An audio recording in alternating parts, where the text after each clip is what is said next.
Ayağım tabi uyuşup koyar. Cöylük katıp koyar başkanlığa. Lakin şimdi kısır bir kan vermedik o yüreğim. Kısa oladan şimdi.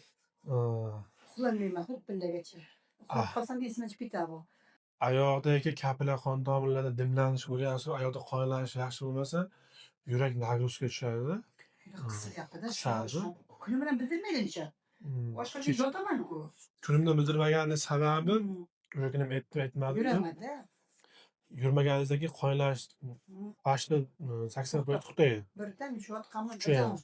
tortuşa. Boshlaringizda og'riq yo'qmi? Ya başım şu ayak için ağrıydı da. Ayak. Uğramagandık ağrıydı da. Uyku sanı yok. Yürek kısılıp bir bile geçe uflamı. Bugün ama 3 gece uflağanım. 3 gece. Gece bir yaxşı ufladım. O'tgan görüş. Ve ketken değil bir ufladım da yaxşı. Ya uflağanım yaxşı. O'zi sag'ri nechida yuradi? Sahirim 16'ga çıkıp gidiyor tünellerde. Gece nokamda 8'i 10'a çıktı. İlk metre ambulatorya teşhisini babamızın paylaştıklarımızda 15 yıl geçti 16 yıl oldu. İlk gördü. Her ay kirişip zamanında 15-16 baland. gece 8'i 10'a çıktı diye. Familiyangiz nima edi? Babam bana Halima. Bu bunday iloji bormi deyapsiz? Xudo xohlasa iloji bor. Iloji bor. Bu oyog'ingizdagi muammoni bo'lgani sababi o'sha sahringiz 16-17 dedingiz-ku, baland bo'lgani hisobiga o'sha kapilar qon tomirlar zastoy qo'ygan, nima, bitib qolgan.